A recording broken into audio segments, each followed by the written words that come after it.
dedicated employee for 20 years, cared about his job. He did it, it's like he was a grade A employee, basically, is what they're saying.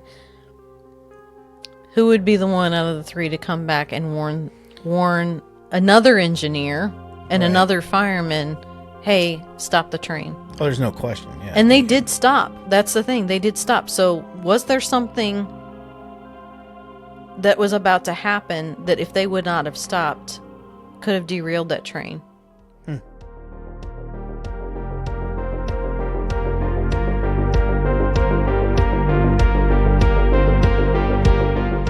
Generation X Paranormal.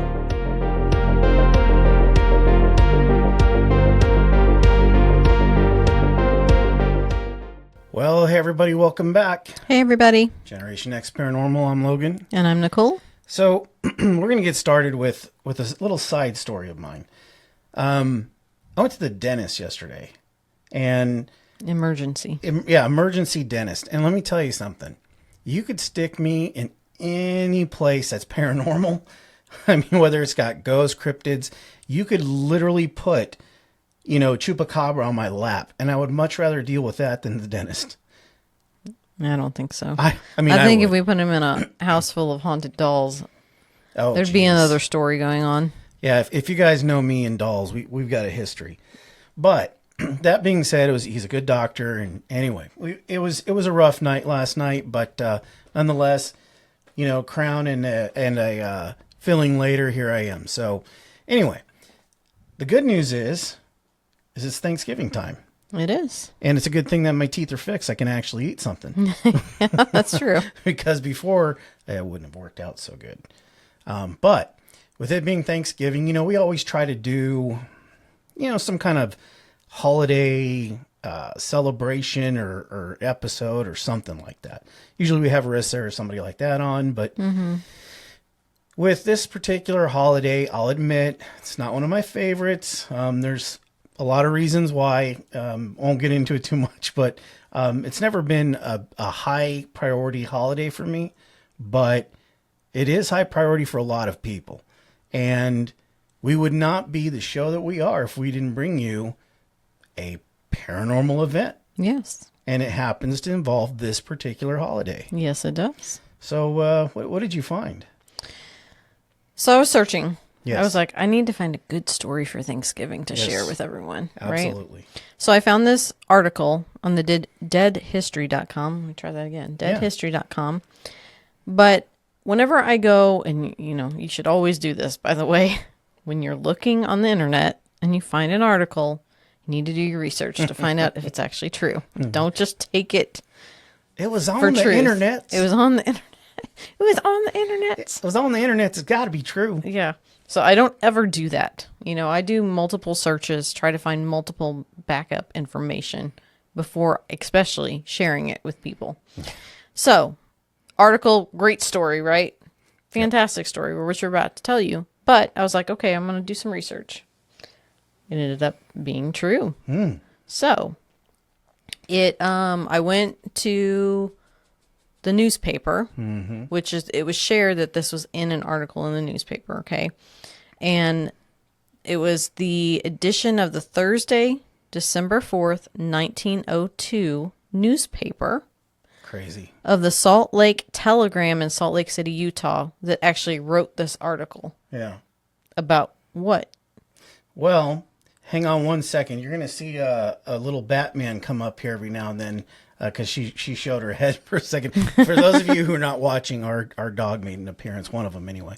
But so what we found, or what you found, was in that particular article, on Thanksgiving Day in 1902, a southbound train was nearing Geneva, New York. Geneva is kind of a smaller town. Yes. But it was entering Geneva, New York, and came upon the Marsh Bridge. And we got some pictures that we're going to show in the video, and those of you listening, you can look it up there too. But as the train approached the bridge, the engineer and the firemen on board heard a piercing scream. That's going to be loud to go over a train. Yeah, that's what I was just thinking. I'm like, I don't know that I've ever been in an engine compartment of a train. I've never been on a train. Well, yeah, I mean, other than the one on Disneyland and stuff like that. Yeah, I mean, they're still loud. Well, yeah, like the zoo train, but I don't count that as a train. Oh, I don't know. Come on, ride the train. No. Anyway, but you're right. How would you hear that? You know what I mean? It has to be loud. It has to be super loud. Well, anyway, they looked up and they saw a white figure standing to the east of the bridge, frantically waving its arms. That's interesting.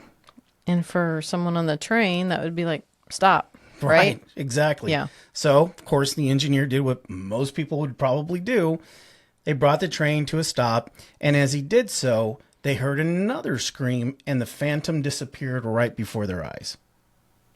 That's freaky. Yeah. Yeah, I mean, that's, yeah, that would definitely have the what the F feeling right away. Yeah, for sure. But the two men got out of the train and inspected the track and the surrounding area for the screaming person, I should say. And they didn't find it.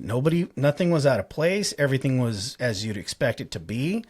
And there was no sign of anything. So as they crossed the bridge, they said, well, let's just keep going. And then they heard it for the very final time. That's crazy. That is really crazy. So, of course, as they go down the track, and they're probably late as hell because, they had to stop for this ghost. Well, what they think might be a ghost. They just heard all this screaming and this thing disappears. So when they get there, all the other conductors, all the other engineers and everything, they're probably wondering what the heck took you guys so long. And they're like, well, and then they explain the whole thing we just talked about. Well, what's funny and not so funny is that they had told them, the conductors, that there was actually an accident years prior on that bridge. So the story goes, or the folklore is, that ever since that accident, there's been a shrieking phantom that is said to be spotted on the bridge every year on Thanksgiving. See, here's the part where I'm a skeptic. Yep. So I was like, okay, that would be a lot of accounts. Yes, it would. It sounds to me like it's like an urban legend. That's where I thought in the beginning, okay, this story may not be true. Maybe there was not the story that they saw something, but the story that there was an accident there. Okay. Yep. So I'm like, people like to do that where they like maybe they see something and then they make up, well, this accident happened on Thanksgiving Day and every year it appears, right? Right. Well, part of it's true, part of it's not true. Now, I don't know if every year they see something on Thanksgiving Day or not. I mean, that I couldn't find any other accounts of it. Okay. That doesn't mean that part's not true. But the accident did exist. However, it did not happen on Thanksgiving Day, nor did it happen even close to Thanksgiving Day. Bum, bum, bum. Not within even the same month. Yeah. So, yes, these people saw it on Thanksgiving Day. So my guess is that it's just appearing. Okay. Maybe the circumstances have to be right for it to appear. Right? Maybe and there's a reason I say that. November is a month, typically, at least, in most places. Right. Where it's fall. We're getting a lot of precipitation. Right. And that leads a little credence to what happened in the past for the accident. Sure. And so I'm thinking now I couldn't find any weather reports. Right. That anything major happened around that time in 1902 that would lend to something coming back as a warning to stop, don't cross the bridge. Like, it didn't sound like there was any flooding or anything like that going on where they needed to protect the train. What's funny, guys, is she was looking this stuff up, and in her mind, and what she kept saying was, I don't think they give a crap about what the weather was back then. In 1902, they just lived their lives. Yeah. Like, now we obsess over it. Oh yeah. Well, I mean, I don't know what our mothers would do if they didn't have weather to look at, or it's going to be cold tomorrow. Yes, we know. Yeah. So I couldn't find any, I don't think, it was probably normal conditions. Right. But I think it's interesting. So yes, these people say they saw this in 1902. I don't know if every year on Thanksgiving Day or not people see it.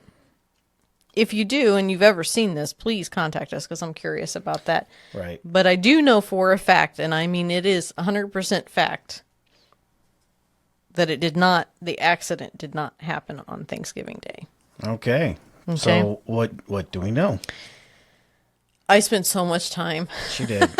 on this, and I went, way back, and there were in that time period, you got to think the railroads are just beginning. Yes. Okay, between the time of this accident, which happened in the year of 1873. Right. Okay, so the railroads are just beginning. Not everything is stable like it should be. You're getting your first, engines and all that stuff coming up, all your locomotives. It's very treacherous travel. You think about, especially wintertime with all the snow and stuff, and you're in upstate, East Coast, right? A lot of weather, a lot of snow. There were so many accounts, because in this article, in this Dead History article, she mentions this, but at first I couldn't find it. It took a very long time, and I kept finding all these other accounts of things happening very similarly to this, but nowhere near Geneva. Well, and so I was like, well, maybe somebody took a story from a different location and applied it to this location, and that's what happened. Right. But then I hit a really good keyword, and I finally found the actual accident that happened in Geneva. So it did actually happen. Word? I don't actually remember. But I know it's what found, and then it led me to all the other stuff. So, yes, this did happen, and it's a very sad story. But it's not the only account of things like this happening. It actually happened a lot back then. Sure, and you look at, you kind of mentioned it before. We didn't have engineering like we do now. No. Well, it was steam engines. Right, it was steam engines. That's number one. Number two, maybe number two. It could be fluctuating between 1 and 2. Who were these railroads built by? Most of the time, it's sad to say, it was or indentured servants, immigrants of some sort, right? Mm-hmm. And I mean, I'd like to think that anybody would do the best they could, but if you were in that kind of conditions and you were under restraint, I mean, who knows? They definitely weren't operating at max capacity, and they probably made some mistakes. Well, maybe. I mean, but I don't think it. I mean, they actually built things well. It's just the ability to get the stuff to build the bridge and the manpower, and a lot of people got killed in the middle of it. I mean, it just, but the railroads technology was not up to where, railroads are still dangerous. Yeah. I mean, it doesn't matter, which is probably why I've never been on a train as of yet. I still would like to experience it, but I mean, it's kind of a scary. It is. Well, way of traveling. I mean, I know we get in airplanes all the time when we fly in the middle of the sky, which still scares me a little bit. Yes. But it's still safer than riding on a train. That is true. Yeah, well, anyway. Let's get back to the story. Yeah, let's get back to the story. So I'm going to list these now because as I tell this story, it goes in between all these different newspapers, okay? And I'm not going to list every single one, but I do have some copies of the articles that we're going to throw up here as I'm speaking about it. Okay. Because you can, freeze frame and look into it if you're on the video. So the information that I did find was from 2 different papers. Okay. The first one is the Rochester Democrat and Chronicle from Monday, March 31st of 1873. Okay. The Democrat and Chronicle, Rochester, New York, from Monday, March 31st, 1873.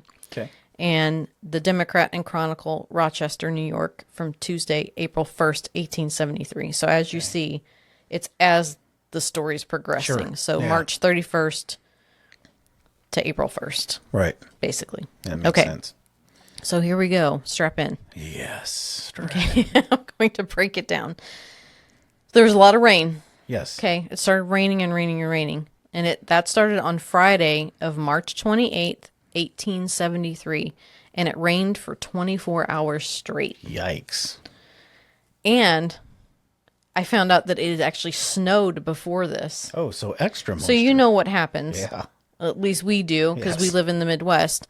If it snows before it rains, Yeah. the rain will usually melt the snow. And then that just adds to the amount of water that you have. Big old soggy mess. So you got snow, and then you got 24 hours of rain. We know what happens Yeah. when that happens. Yes. Okay. So up there, they've got 2 rivers, and I hope that I can pronounce these correctly. Okay. Okay. It's the Chemung and the Cohocton. Sounds like Native American names. Sure. For rivers. Yeah. So the water that I'm going to be speaking about basically flows into these 2 rivers. These are the Okay. 2 rivers that it flows into. Sure. And what happened is they crested. Oh, okay. Okay. And when a river crests like that, the water builds and backs up Yeah, and they usually into don't. other areas, and that's what actually floods things. They don't typically crest either. Like that day, it takes. No, it yeah, takes time. it takes time. And like I said, the rain began on Friday. Mm-hmm. The accident didn't happen till Saturday. Yep. Okay.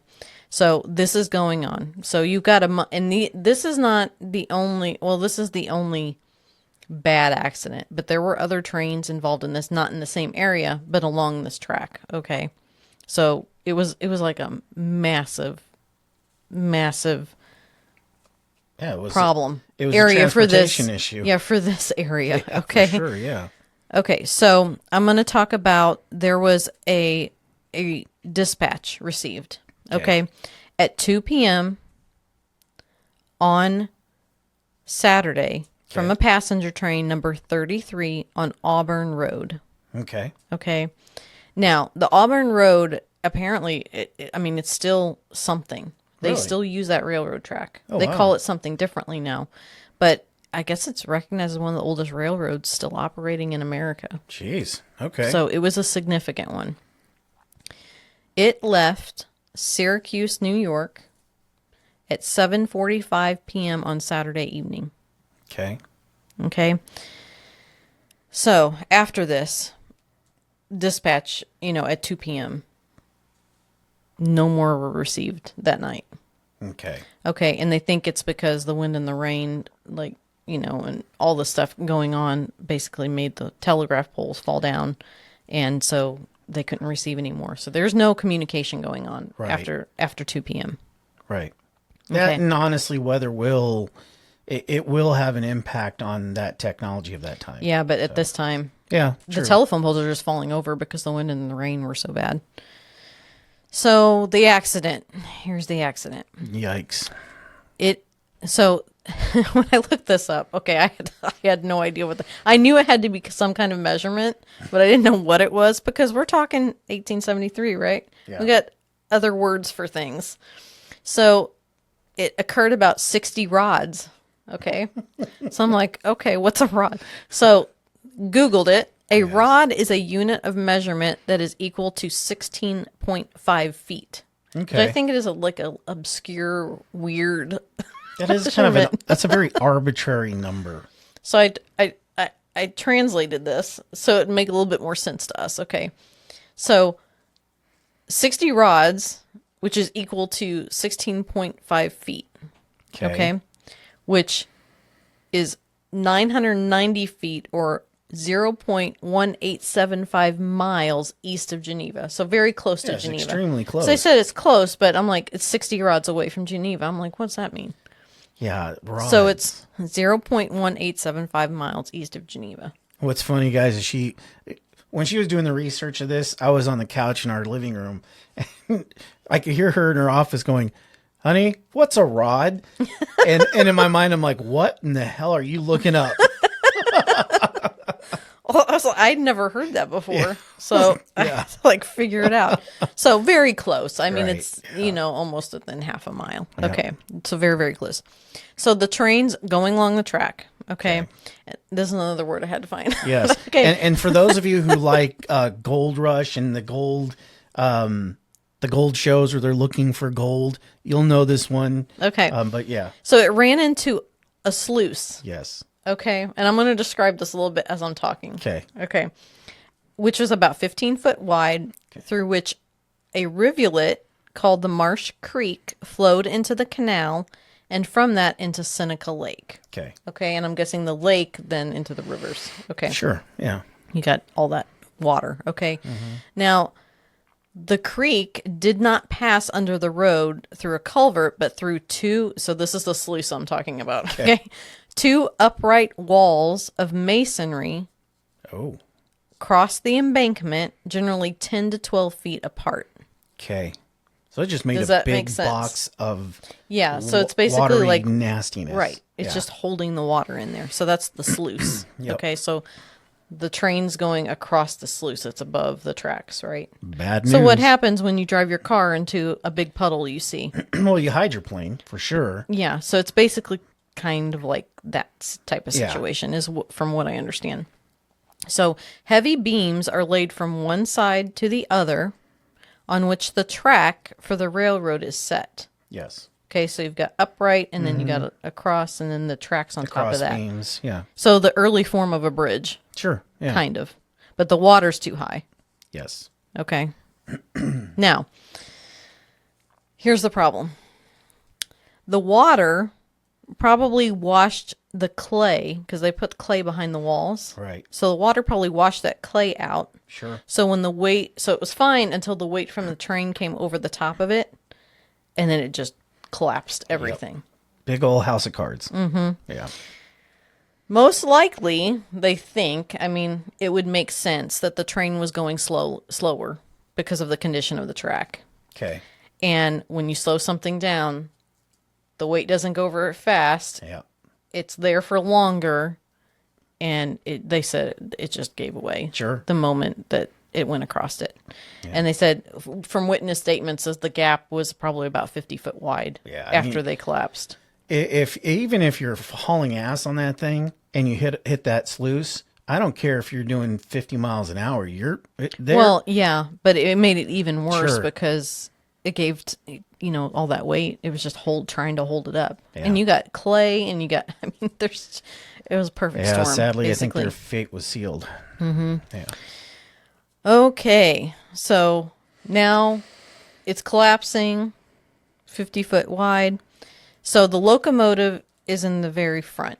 Yes. Okay, so it's number 47 is carrying tinder. Okay. Tender. So I did a lot of Googling. Okay, so tinder is a coal car. Yes. Okay, that carries the fuel and water for the steam locomotive. Okay, they need this to keep running long distances because they use a lot of water compared to fuel. Absolutely. Okay. Yep. So the locomotive and the tender and the baggage car, okay, were thrown into the opening and completely submerged into the water. Wow. Now, there was an eyewitness on the train, one of the passengers, okay, said, quote, the locomotive was standing in water up to the headlight and the top of the smokestack about level with the road bed. The tender was flung forward across the chasm, over the submerged engine, and against the opposite bank. Yeesh. The baggage car was also thrown forward. It pitched partway down, remaining at an angle of about 45 degrees. There's so many scary things that you just said. Mm-hmm. But one of the things that I think a lot of people may or may not realize is these things are running on coal. It's all steam based. Mm-hmm. Well, if you've ever seen these things, they are piping hot to get going. I mean, if you ever watch, Back to the Future, the guy's like, if I get it hot as the blazes of damnation, I can get it. Anyway, it gets really hot. So if it hits this water, it's exploding. Yeah. I mean, it's not just you're running aground into water. This thing probably ignited like a bomb. Well, no. No, I guarantee you it did. Well, maybe it did. I don't know if it's. I mean, it may not be reported. Bomb, but now the other cases that I was talking about that I had researched, there were some really bad instances with the steam trains that happened to the people, and thankfully, that did not happen here. Right. It still wasn't great, but anyway, so the passenger coaches were fine. They stayed on the track. Right.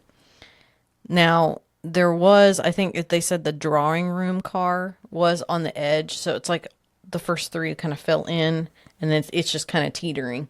And then the other passenger cars were up where they could see all this in front of them. So how terrifying would that be? Jeez. Now, in the locomotive, okay, the engineer and the fireman are always in the locomotive because they're steering the train. They're taking care of everything, right? Mm-hmm. So we've got two men. And I really didn't want to tell this story by just saying these two guys and this happened. I thought it was important that when you're talking about, especially paranormal, you're talking about history, right? You need to put a story to these people because they're human beings, right?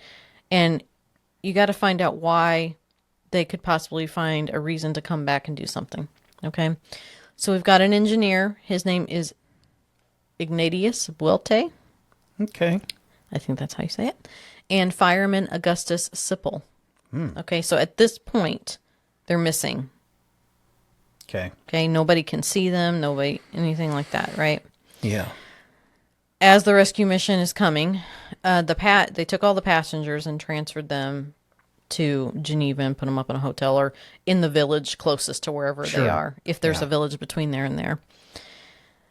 This whole thing that happened became known as the Geneva disaster. Yeah, I could see that. And I find out that if you search Geneva disaster, you're going to be taken to something that happened in Switzerland. So don't look at that. Oh, yeah. So sure. Yes. Okay, yeah. Okay, so that's what made it so difficult to find is because everything is referred to that and not this. Sure. Because it's only mentioned once in like a tiny little newspaper article. Oh, it's 1902, I mean. No, this is 1873. Oh, yeah, you're right. 1873. That's even better. So you're going way back. Wow. Okay. Now, we're all the way to Sunday at this point. Okay. Which is the next day. But, I mean, you think about at that point in time, they have horses. They don't really have anything else to there's no chopper try going to over there. clear this away and get all this taken care of. So there was a dispatch sent from Seneca Falls at 3 p.m. on Sunday that stated that the engineer, Ignatius Buelte's body was recovered. Okay, this is earmuffs if there's children listening. Yeah. Okay. Sunday morning, I guess after daylight, he was found in the cab of the submerged locomotive, embedded and completely covered with coal and cinders between the engine and tender. And the only reason they found him was because one of his feet was sticking out. So that's how they knew he was there. They said he was mangled in a, quote, fearful manner. His body had both legs broken. This is from the coroner. Sure. Okay. Body had both legs broken, badly mangled about the abdomen, and hips, and a contusion on the temple. His face was not disfigured, and oddly, there was a smile upon his face. A smile? Mm-hmm. So the only thing I kept thinking was, you know how sometimes people are like killed so instantly that whatever is, is happening at that moment stays in their body. Like, maybe he was laughing at a joke or something. That's the only thing I can think of. I mean, I don't know. But there's also cases of people that as they're dying, that they see loved ones or something and they smile. Right. Those are the only two instances I can think of why, because obviously I would think the way this happened, it had to have been almost instant, don't you? Well, I would hope to God that. I hope so too, but you're right. You never know. And the brain when it's firing, they can do so many different things. So we don't know for sure. But the fact that they were moving slow, I don't know. I hope it was quick. But I'm guessing that whatever it was pretty bad. Just humor me and say it was fast because I can't think about that. Yeah, it was fast. Yeah. Now, they found his pocket watch and it was still running and it had the correct time, so it didn't mess up his pocket watch. It did that to his body, but his pocket watch was fine. It's so weird when things like that happen. It is weird. I mean, I don't know if the metal around it protected it. It's just weird because it was in his pocket. Yeah, not with that kind of weight. Yeah, I don't know. It's odd. Now, like I said before, I dug to find out who this person was because He's not just an engineer that died. No, right? he's a human being. He's a human being that had a family that loved him, and I wanted to find out his story. So, he was a German immigrant, okay? And he had been employed as an engineer on the Central Road for 20 years. Someone in the paper basically quoted someone that knew him, said he was an exemplary citizen and a man for whom the greatest respect was entertained both by his associates on the road and by the large number of the residents of Rochester with whom he was acquainted. And I thought that was a really nice quote. Really nice, yeah. Now, he did leave a wife and family of 5 children behind. The youngest was 8 years old. Man, that sucks. That's sad. Yeah. Now, I was able to find, I went on Ancestry, and I did find an old, no, it's obviously not a photograph. It's, you know how they did the oil painting drawing, types. Sure, yeah. But I did find a picture of him. So we're going to put it up on this episode. Okay. So Ignatius Welte is buried in the Holy Sepulchre. Is that how you say that? Sepulchre. I don't know Catholic stuff. It's okay. Sepulchre. Yeah. Cemetery in Rochester, New York. So I've got a picture of his gravestone as well. So it's on here. So he was a human being. This actually happened. This person existed. Right. And for those of you that are listening, you can either watch the video. We'll also put it on our on our socials and probably on Patreon too. So yeah. Now, before we move on to the next step, I would think if this, he was a veteran of the railroad company, 20 years. He really cared about his job. He did it, to the letter. He was a German immigrant. So, he was working harder than anyone to try to make a living here in the United States. And he is trying to provide for his family. He would care about his job. Yeah, you bet. So if there's someone coming out of the people that I'm talking about here that lost their lives, if anyone showed themselves on the tracks, I think this is the person that it would have been. So this is our... I think this is our ghost. Okay. Because if something, maybe as a warning, and maybe there was nothing going to happen to that train in 1902, but his memory is still tied to what happened to him, and maybe he's like, don't come over this bridge. Okay, well, we'll break it down a little bit here in a minute. I've got definitely my thoughts on that too. Well, I just wanted to say, there's 3 people we're going to mention here. Right. But he's the one I think that it would be, if it was any of the 3. I don't disagree. Okay. So his is kind of it's not the saddest, actually, but they're all sad. But it's the leaving of all those family members behind that bothers me the most. Okay, so now we're to Sunday at 6:30 p.m. Mm-hmm. So there's another dispatch from Paul Myra this time on 6:30 p.m. Sunday that said, quote, "The water has been very high and the track submerged to the depth of 3 feet, but the water is falling fast and is now but 1 foot deep on the track, which has been washed away some and is in bad condition. The work train is making repairs and is thought that trains will run by morning. There are 6 trains lying on the main track." So remember when I said earlier, this is not the only accident that happened. Right. This is just where people lost their lives, I think. Right. They just probably derailed a little bit. I don't know that a lot happened along this whole Auburn Road. Sure. There may have been other things, but this is like a massive one. This is the only mass casualty that you know of. Yeah. So now we're to Monday. Okay, so Monday, March 31st, the body of fireman Augustus Sipple was found downstream in the canal. Mm. Now, there's 2 thoughts here. They think either, he got washed away, or as this was happening, he jumped off the locomotive and then washed away. So they don't know which it is, whether when the train broke apart, he just got sucked out.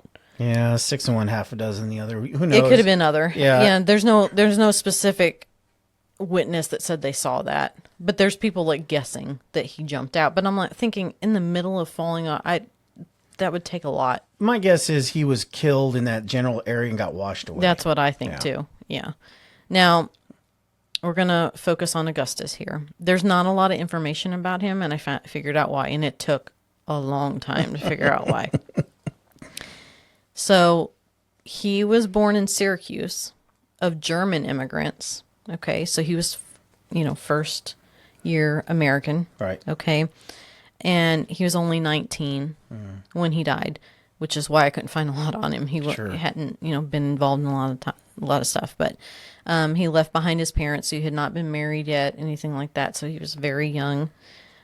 He is buried in the Oakwood Cemetery in Syracuse, New York. Okay. Yeah.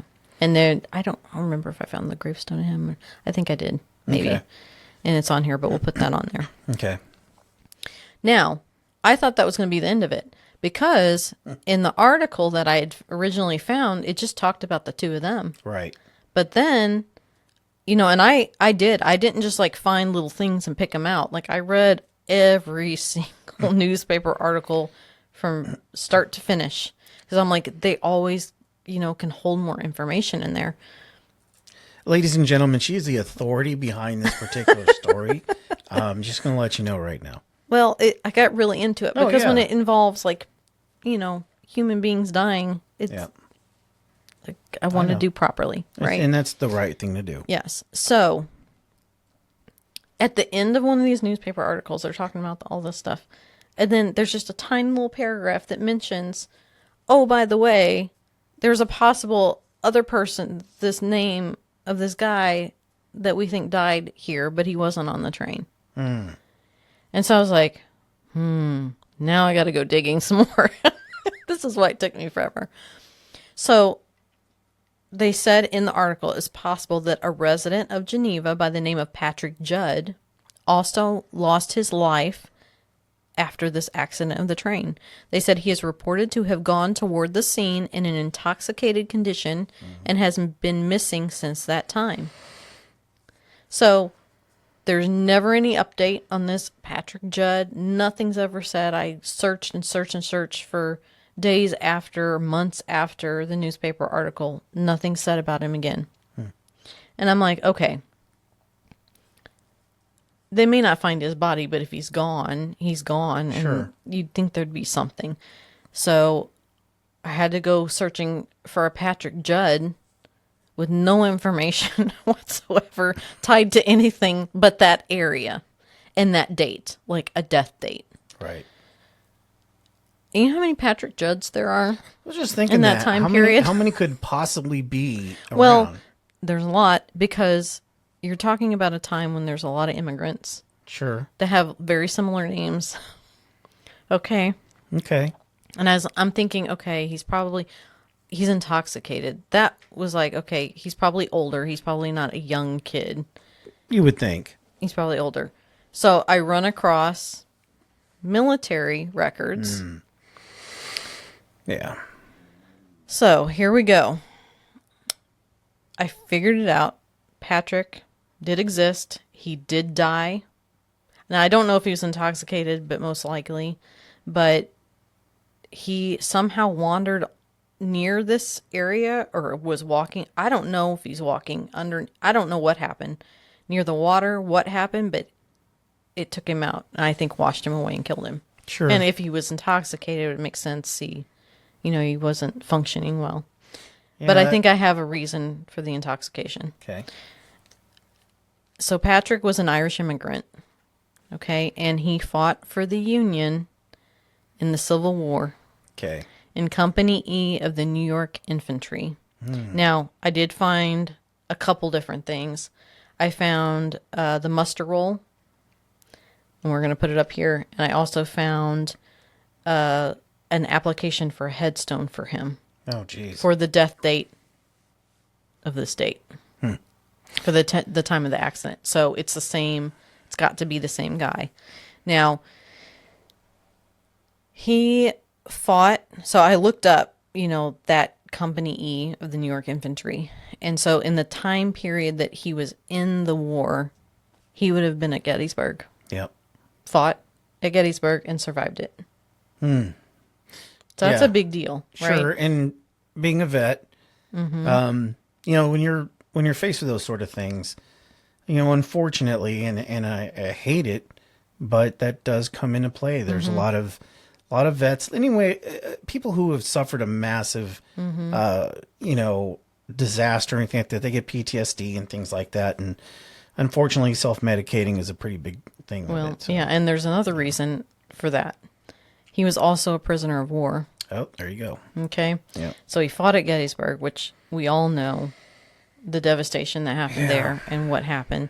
He was a prisoner of war. He did receive a gold star. Oh, okay. And he was discharged from the war with a disability. Yeah, I saw that coming. So you're in 1800s, Irish immigrant, not a citizen. He comes to this country, fights for us, and he's probably not taken care of, you know. It's just really sad. And I think he did have a wife. I don't know about kids, but he's probably, like you said, self-medicating. Right. Because he's in pain or whatever the story is, and he wanders upon in the wrong place at the wrong time, basically, and gets killed. Imagine the luck of that. Can you imagine that? I mean, he goes through Gettysburg and goes through the Civil War and does not get killed, and this is how he dies. Yeah. And it was just really, really sad to me. Now, I did find on the application for the headstone, usually they list the cemetery where it's going to be, and all they listed was Catholic cemetery. Okay, so I had to look up the Catholic cemeteries in Geneva, New York. And there's two. There's St. Mary's and there's St. Patrick's. And when I went to each one of those cemeteries, you can search for people. His name did not come up in either of them. So I'm like, okay, thinking, what is happening here? Okay. But his wife, I found his wife's name and I searched, and she's buried in St. Patrick's Cemetery. So I'm guessing that's where he's at too. And maybe something happened to the headstone and they just don't know he's still there. I don't know what the case may be.